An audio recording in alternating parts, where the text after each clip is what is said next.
Polar coordinates. Before we take a look at the polar coordinate system, we're going to review what's called the Cartesian coordinate system. So given a Euclidean xy plane, so just an x-axis and a y-axis, using rectangular or Cartesian coordinates x, y to graph functions y equals f of x or other equations like circles of this form, that's only one way of navigating through it, navigating through an xy plane. So to find a coordinate point of the form x, y, we read it as a set of instructions. So the first value x tells us to move x units either right or left, depending on if x is positive or negative, and then move y units up or down. So depending, again, if the second coordinate y is positive or negative, tells us whether or not to move up or down.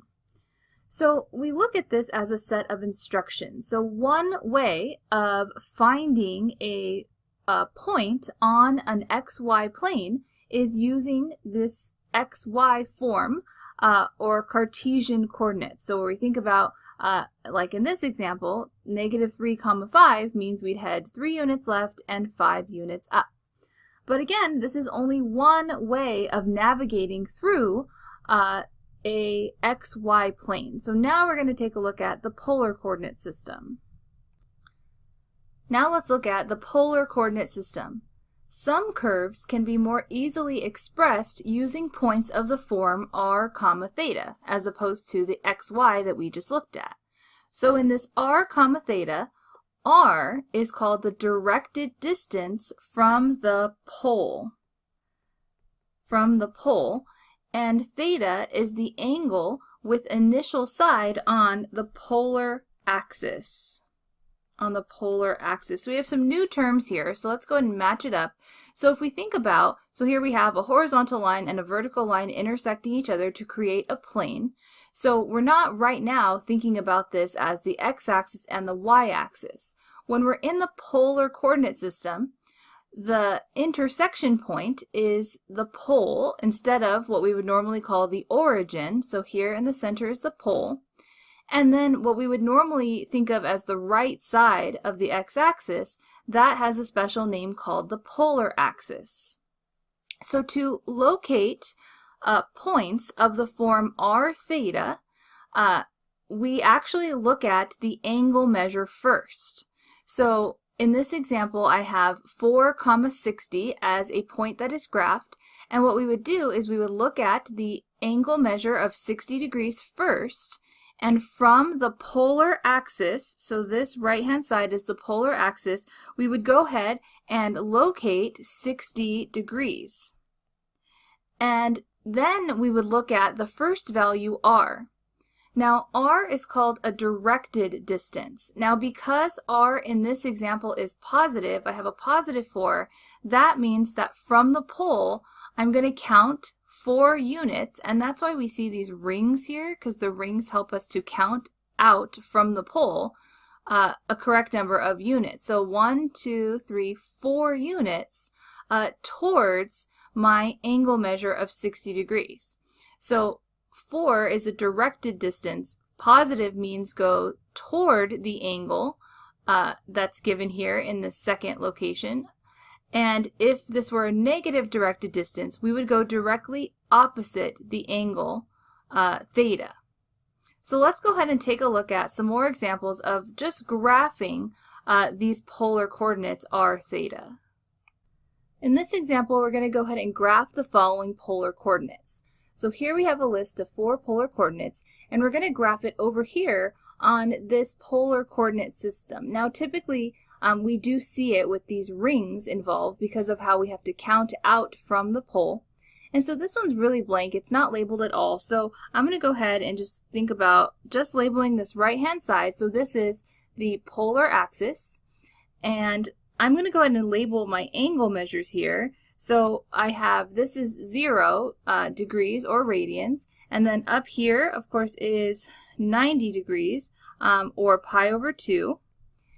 And then we can see this is divided into thirds, so that means that each of these is 30 degrees, goes up by 30 degree increments. So I have 30 degrees, I have 60 degrees, or in radians I have pi over 6 and I have pi over 3. So I'm just going to label just those few for now, and then we'll label the rest as we need them. So let's go ahead and graph the following polar coordinates. So A is 2, 30 degrees. So here I can recognize this as a polar coordinate for one because I have this angle measure in the second position. So I start by looking at the angle measure. So I start by looking at 30 degrees. So I come over here, and from the polar axis I go 30 degrees in that counterclockwise direction. So I have 30 degrees. And then I go ahead and look at my directed distance. So since 2 is a positive number from the pole, I'm going to count out 2 units towards my 30 degree angle. So I'm going to go ahead and label this coordinate point right here. So what we also see sometimes is that the polar axis is the only axis that is labeled. So I have 1, 2, 3, 4, 5. So I wouldn't label the left-hand side -1, -2, etc. I only label the polar axis as a way to help guide me that I am going these 2 rings out, or these 2 units towards 30 degrees. So this is my polar coordinate A. So I'm going to go ahead and label it A because I'm going to graph all the other polar coordinates here. So let's go ahead and move on to 3, -pi over 2. So we start with the angle. -pi over 2 means that I go in this clockwise direction. So -pi over 2 is down here. And then I go ahead and look at my directed distance. So since this is a positive number, 3 means I'm going to go towards my angle. So 3 units, 1, 2, 3 units towards the angle is going to bring me to right here. And I'm going to go ahead and label that coordinate point B. And then we'll go ahead and try another one where I look at the angle measure first. So I have 60 degrees. So I'm going to go ahead and find 60 degrees. Here it is. But the directed distance this time is negative. So what that means is that instead of going straight towards 60 degrees, I'm going to go along the opposite ray, along the opposite side here. And it's going to take me down here to quadrant 3. So I'm going to go 1, 2 units away. That's the direction, right? A directed distance away from 60 degrees. So it's going to take me down here. And if we think about what angle measure that would be, that's going to be at 240 degrees. That's going to be 240 degrees. So I'm going to label that as my point C. And then finally, I have -1, 5 pi over 6. So I have my angle measure of 5 pi over 6, which is over here in quadrant 2. So we'll label that since we need it. We have 5 pi over 6. But my directed distance is negative. So instead of going 1 unit towards 5 pi over 6, we're going to go along the opposite ray down here, 1 unit. So since it was negative, I went away. So I'm right here, 1 unit on that first ring. So right there is my point. Sorry, it's kind of hitting that 1. And I'm going to label that my point D. So along this ray here, that angle would be 11 pi over 6.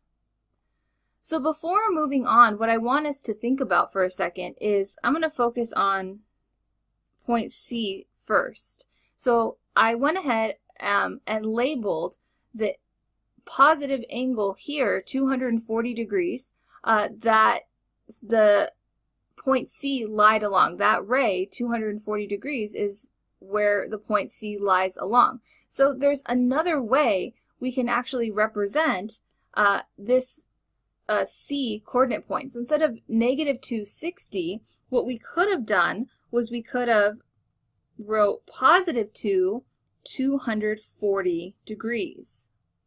So there's more than one way to write a coordinate point in polar form. So we could have a negative directed distance, but then I would need that angle measure of 60 because I need to go away from it. Or if I want to think about going towards an angle, then I'd have to change it to be the angle 240 on the opposite side of 60 degrees. So now, if I go to 240, since this is positive, 2 units towards it guides me to that same point. So these are equivalent ways of navigating to this same point C.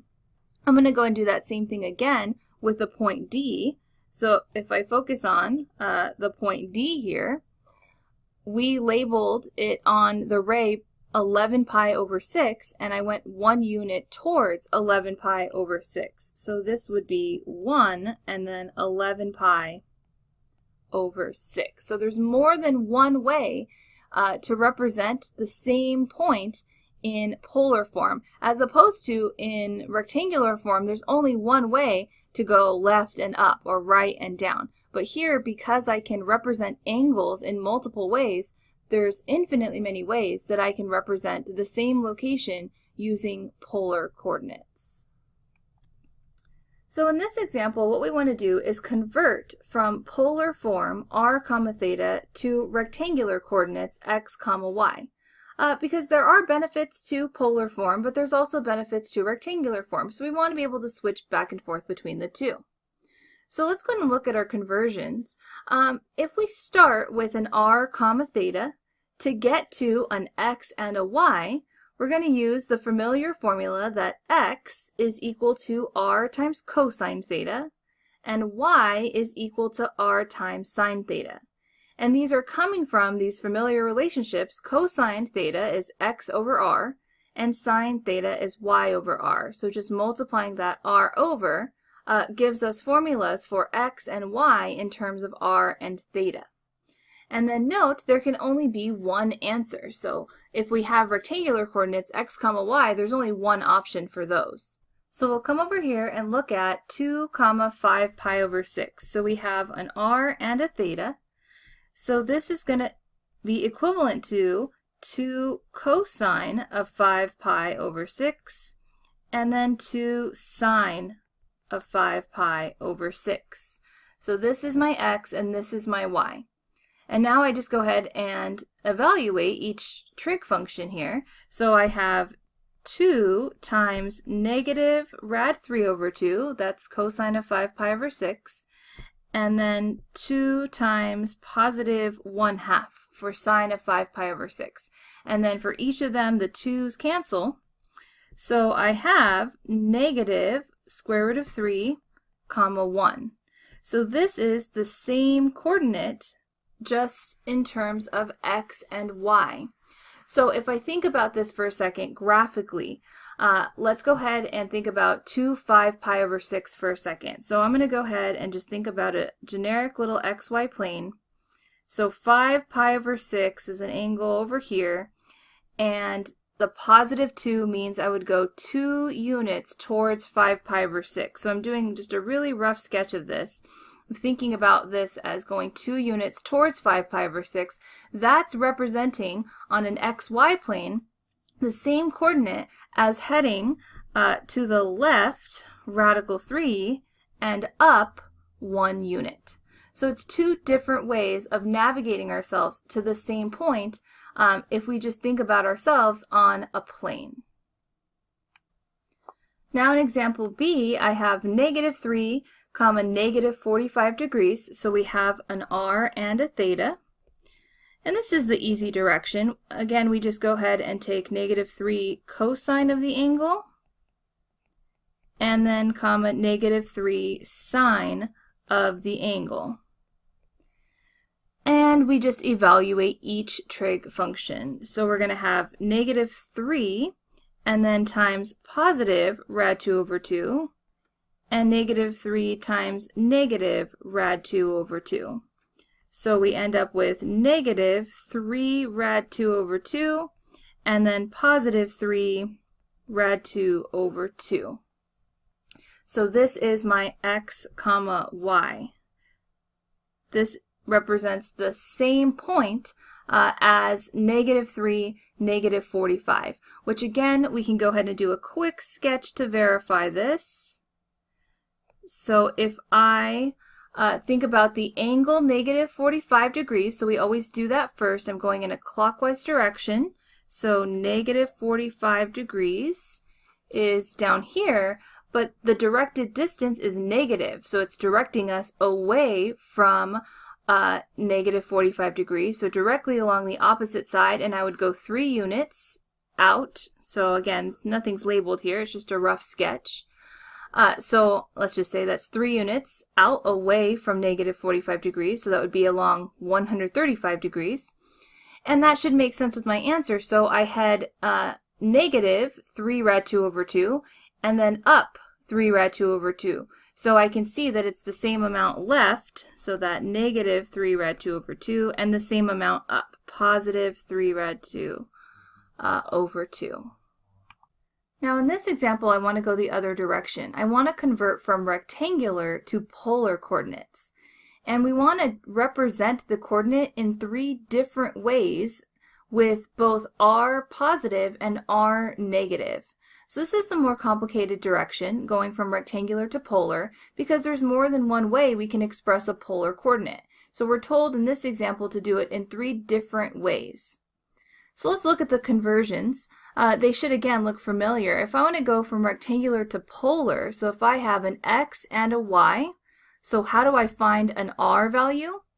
Well, the value of r is the square root of x squared plus y squared. So that should be familiar from the Pythagorean theorem. But r, that directed distance, can be positive or negative. So because it's a directed distance, we normally can't have a negative distance, but the negative indicates a direction. So I can have positive or negative. And then to find the angle, I use tangent inverse of y over x. So once again, plus or minus for r is going to be based on the quadrant of x and y. So we're really going to need to think about where x and y is to determine whether the directed distance is positive or negative. And I'm calling it theta star here. That's only the reference angle. So it's not necessarily the answer. It's only the reference angle. We have to think about it. And then note, polar coordinates can be represented in infinitely many ways. So there is more than one possible answer. And we're going to find 3 possible answers. All right, in part A here, I have negative 3, 3 as my rectangular point. So this is an x and this is a y. And we're going to be in search of an r and a theta. So r is going to equal plus or minus the square root of negative 3 squared plus 3 squared, or plus or minus the square root of 9 plus 9, or plus or minus the square root of 18, which can be broken into 3 radical 2, because 18 is 9 times 2, so we have the square root of 3 times 2.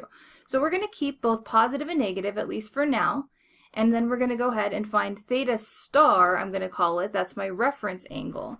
So I have theta star is going to be tangent inverse of 3 over negative 3, y over x. So we have tangent inverse of negative 1, which is negative 45 degrees. So now I have to think about where is this point, this rectangular point on an xy plane before I decide how to put the r and the correct theta together. So negative 3, 3, if I plot that point, so I'm going to go ahead and draw just a tiny sketch over here of where negative 3, 3 would be. So I'm going to have negative 3 left and 3 up. So we have our point is located in quadrant 2.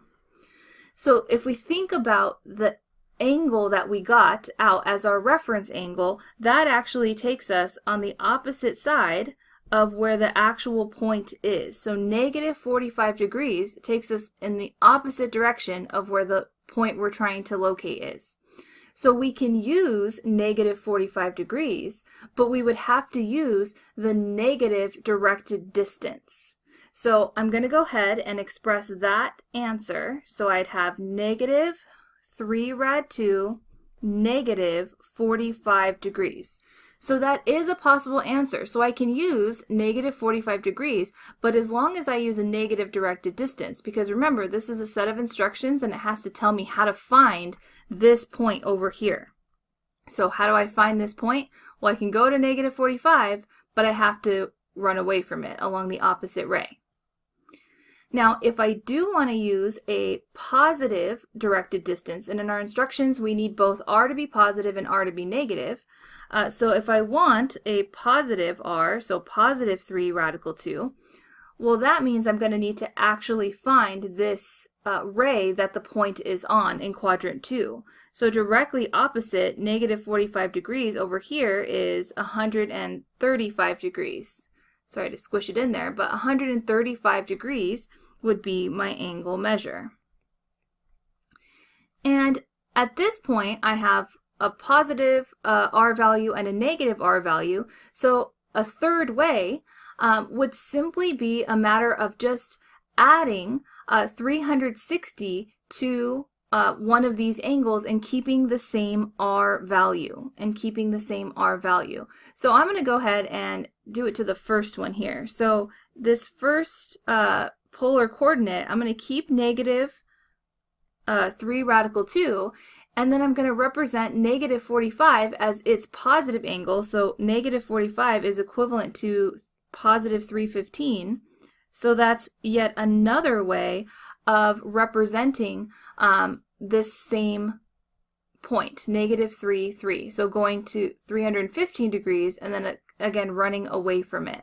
So all three of these are answers. Now, they're not the only answers you could write, because it was just represent the coordinate in 3 different ways with both r positive and r negative. But we could have chosen to add or subtract 180 to any of these angles as long as we keep the correct r value associated, positive or negative, associated with the angle. Let's look at another example where we're going to convert from rectangular to polar in those 3 different ways with r as a positive number and r as a negative number. So here we have the coordinate point -1, negative radical 3 as our x and our y. So let's go ahead and find our r value. So r is plus or minus the square root of -1 squared plus negative radical 3 squared. And that's going to give us plus or minus the square root of positive 1 and then positive 3. So negative radical 3 squared is 3. So we get plus or minus the square root of 4 or plus or minus 2. So our directed distance is either going to be positive 2 or negative 2, and it depends on the angle that we choose. So to find our reference angle, which I'm going to call my theta star, that's going to be tangent inverse of y over x. So negative rad 3 over -1, or tan inverse of positive radical 3. And tan inverse of positive radical 3 is 60 degrees.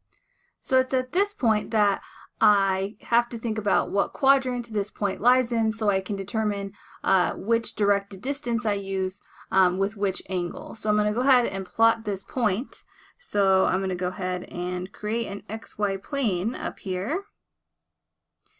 And my value would be at -1, negative radical 3, or my point. So in quadrant 3. But the angle that I got, my reference angle, is 60 degrees. So it's directly across from the actual point. So we're looking at 60 degrees is over here in quadrant 1. So if I do want to use 60 degrees, that means that I would have to choose the negative directed distance, because then it would be like go to 60 degrees and go away from it. So that would take me to my point. So that means that one of the options is going to be a -2 and positive 60 degrees.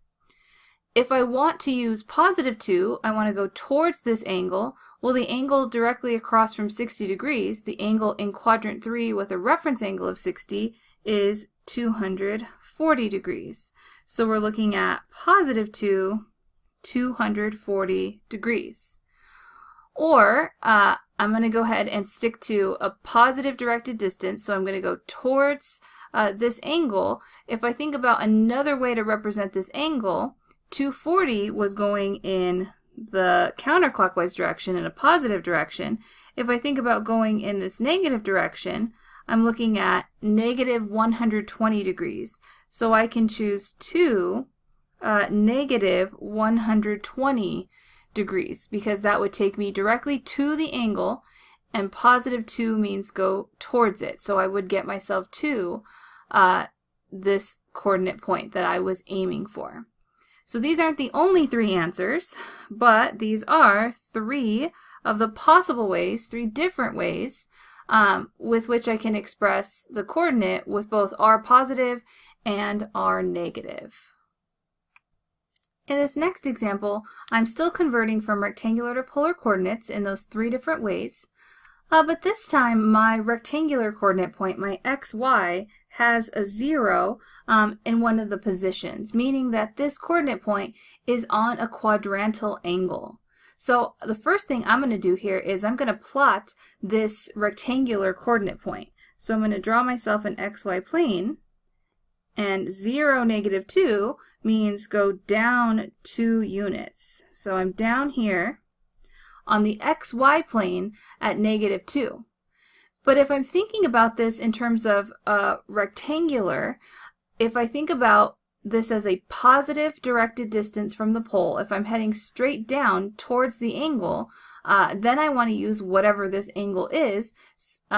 So it's 270 degrees. So I'm looking at writing positive 2 with 270 degrees. And this right here confuses a lot of students because their mind sees the negative 2. But the negative 2 is on the y-axis because this is an x comma y. But then we're kind of switching gears and thinking about this as a polar axis and a pole, right? The origin is called the pole on the polar coordinate system. So we're not thinking about this negative 2. We're thinking about instead the concept of a distance. So this is a distance of 2 units away from the pole and towards the angle 270 degrees. That's why it's positive. So if I wanted to use a negative directed distance, so if I wanted to use negative 2, I would have to use the angle on the opposite side of 270, which is, of course, 90 degrees. So I'm going to put negative 2 with 90 degrees. And until we get really comfortable with polar, we should think about it. So this set of instructions says go to 90 degrees, and the negative 2 means go away from 90. So that does take me to my coordinate point. And then from here, we can choose either one, and we're just thinking of another way to represent the angle. So I'm going to choose this bottom one. So I'm going to keep the negative 2. And then all I'm doing is finding a coterminal angle to 90. So another way to represent 90 degrees, if I think about it in the clockwise direction, well, 90 is equivalent to negative 270. Negative 270 degrees. And again, we should always think about it. So negative 270, go clockwise 270, and the negative 2 means go away. So I am headed towards my point, 0, negative 2. So once again, these are 3 options. There were infinitely many choices. The only other thing I want to point out is that we could write our angles in radians. So we could have written 3 pi over 2. But these are not considered 2 different answers because 270 degrees is equivalent to 3 pi over 2 in radians. This is just using different notation. So this isn't a 4th answer. This is the same as the first answer. So to find what we would call a different answer, we need a coterminal angle. So how 90 and negative 270, they're not exactly the same angle, but they are coterminal to one another. So that's the only other small thing I wanted to mention, because sometimes students just write an angle in radians and think they're writing a different answer, but it wouldn't be considered a different answer.